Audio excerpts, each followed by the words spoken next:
ഞങ്ങൾ സുഹൃത്തുക്കൾ ചേർന്ന് പെട്ടെന്നൊരു യാത്ര പ്ലാൻ ചെയ്ത് കോഴിക്കോട് രാവിലെ 6:05 പുറപ്പെട്ടു. ഇവിടെ ഷൊർണൂർ ജംഗ്ഷനിൽ എത്തിയിരിക്കുകയാണ്. നമ്മുടെ ഒരു കൂട്ടുകാരനെത്തി യാത്ര തുടർന്നു. നഗരപ്രദേശമൊക്കെ കഴിഞ്ഞ് അവൻ്റെ പഴയ ആ സ്ഥലത്തേക്കുള്ള യാത്രയ്ക്കുള്ള കഥകളൊക്കെ കേട്ട് പനമ്പട്ടയൊക്കെ തിന്നാൻ ആന വരും, വഴി ബ്ലോക്കാക്കിയതും പോലീസുകാർ വന്ന് ഓടിച്ചതും അങ്ങനെയുള്ള അവൻ്റെ കത്തിയൊക്കെ കേട്ട് നമ്മൾ യാത്ര തുടർന്നു. വഴിനീളെ റംബൂട്ടാൻ കച്ചവടവും പല വീടുകളിലും റംബൂട്ടാൻ കൃഷിയൊക്കെ കണ്ടു. അങ്ങനെ ടിക്കറ്റ് എടുത്തു. ഒരാൾക്ക് 60 രൂപയാണ് വരുന്നത്. വാനരന്മാരെയൊക്കെ കണ്ടപ്പോഴേ നിങ്ങൾക്ക് സ്ഥലം മനസ്സിലായെന്ന് കരുതുന്നു. മറ്റെങ്ങോട്ടുമല്ല, നമ്മൾ ആതിരപ്പള്ളിയിലേക്കാണ് യാത്ര.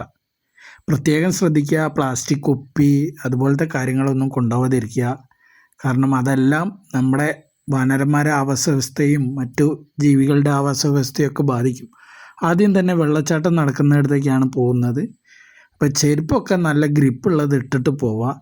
ഞങ്ങൾ മഴക്കാലം കഴിഞ്ഞ ഉടനെ പോയതുകൊണ്ട് തന്നെ നല്ല സ്ലിപ്പറി ആയിരുന്നു. പിന്നെ ഈ കാഴ്ച കാണാൻ ഒരു പ്രത്യേക ഭംഗിയാണ്. മഴക്കാലം ജസ്റ്റ് തുടക്കത്തിലാണ് നമ്മൾ പോയത്. അതുകൊണ്ട് തന്നെ വെള്ളച്ചാട്ടമൊക്കെ നല്ല ക്ലിയർ ആയിരുന്നു. ഈ ശബ്ദം കേട്ടാൽ മനസ്സിലാവും.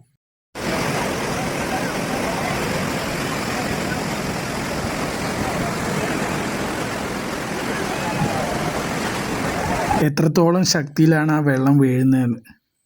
പ്രത്യേകം എല്ലാവരും സുരക്ഷ പരിഗണിച്ച് മാത്രം അടുത്തേക്ക് പോവുക.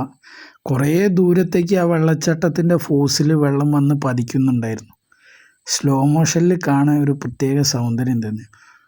ഒരുപാട് പേര് വിദേശത്ത് ചൂടായതുകൊണ്ട് തന്നെ ലീവിൽ വന്ന ഒരുപാട് പേരുണ്ട്.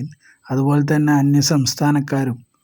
തൃശ്ശൂർ ജില്ലയിലെ ഒരു പ്രധാന ടൂറിസം കേന്ദ്രം തന്നെയാണ്. നമ്മൾ പതിയെ യാത്ര അവസാനിച്ച് മടങ്ങി പോരുകയാണ്. എല്ലായിടത്തും കാണാം ഈ ക്യാഷ് ഓൺലി ബോർഡ്. എന്തുകൊണ്ടാണെന്നറിയില്ല. UPI ഇടപാടുകളൊക്കെ ചിലപ്പം ടാക്സ് പിടിക്കുന്നത് കൊണ്ടോ ഈ കൈകാര്യം ചെയ്യാൻ ബുദ്ധിമുട്ടുകൊണ്ടായിരിക്കും.